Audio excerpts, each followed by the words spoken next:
নমস্কার, আজকে আমরা ডিনারে বানিয়েছিলাম এগ চিকেন। তার চিকেন জন্য রোল। আমরা প্রথমে কড়াটা গরম করে নেব অ্যাজ ইউজুয়াল। তারপরে আমরা তার মধ্যে অ্যাড করব সর্ষের তেল।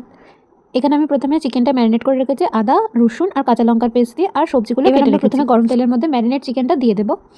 এটা খানিকক্ষণ ফ্রাই করব। আর গাজর আর ক্যাপসিকাম তো তাড়াতাড়ি ভাজা হয়ে যায়, তাই জন্য আমরা প্রথমে চিকেনটা দিয়ে নেবো যাতে ওটা ঠিকঠাক করে ভাজা হয়ে যায়।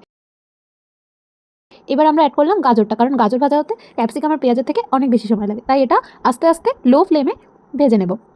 এবার আমরা অ্যাড করলাম ক্যাপসিকামটা। গাজরটা বেশ নরম হয়ে গেছিলো, তাই এবার ক্যাপসিকামটা অ্যাড করে দিলাম। ক্যাপসিকামটা খানিকক্ষণ ভেজে নেব।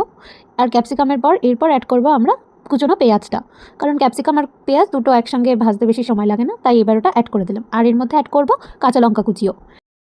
সবজিটা মোটামুটি ভালোই নরম হয়ে এসছে, ভাজা হয়ে এসছে। এবার ওর মধ্যে অ্যাড করব গুঁড়ো মশলাগুলো। তার মধ্যে প্রথমে নুন, হলুদ, এরপরে কিছুটা ধনের গুঁড়ো অ্যাড করলাম, তারপরে খানিকটা একদম অল্প জিরের গুঁড়ো। এবার এটা ভালো করে একটু নাড়িয়ে নেওয়ার পর এবার আমরা দেবো গ্রিন চিলি সস আর টমেটো কেচাপ দিয়ে এটা খানিকক্ষণ কুক করে নেব।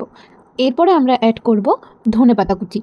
ধনেপাতা কুচিটা অ্যাড করার পর খানিকক্ষণ এটাকে নাড়িয়ে নেব, তারপরে এটাকে নামিয়ে নেব। এবার এটা রেডি হয়ে গেছে পুরের জন্য। এবার আমরা আটার ডোগুলোকে বেলে নেব, যেটা আমি আগে থেকে মেখে রেখেছিলাম ময়দা, নুন আর তেল দিয়ে অল্প মেখে রেখেছিলাম। এটা অনেকক্ষণ প্রায় 6 ঘন্টার মতো আমি এটা মেখে রেখে দিয়েছিলাম যাতে এটা নরম হয়ে যায়। তারপরে এটা প্রথমে বেলে নেব।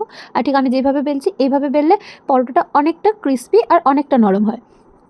তো প্রথমে এরকম করে নর্মাল বেলে নিয়ে তারপরে এটা এরকম চাকু দিয়ে একটা কেটে তারপরে এটাকে এরকম করে রোল করে নিতে হবে, ঠিক যেমন করে আমি দেখাচ্ছি। তারপরে ওটাকে আবার হাত দিয়ে প্রেস করে তারপরে ওটাকে আবার বেলতে হবে। তো আমার হাত দিয়ে প্রেস করার পর সেরকম ভালো একটা দেখতে হয়নি, বাট হ্যাঁ, বেলার পর ওটা ঠিক হয়ে গেছিলো। তো এবার এটা আমি আবার বেলে নিলাম।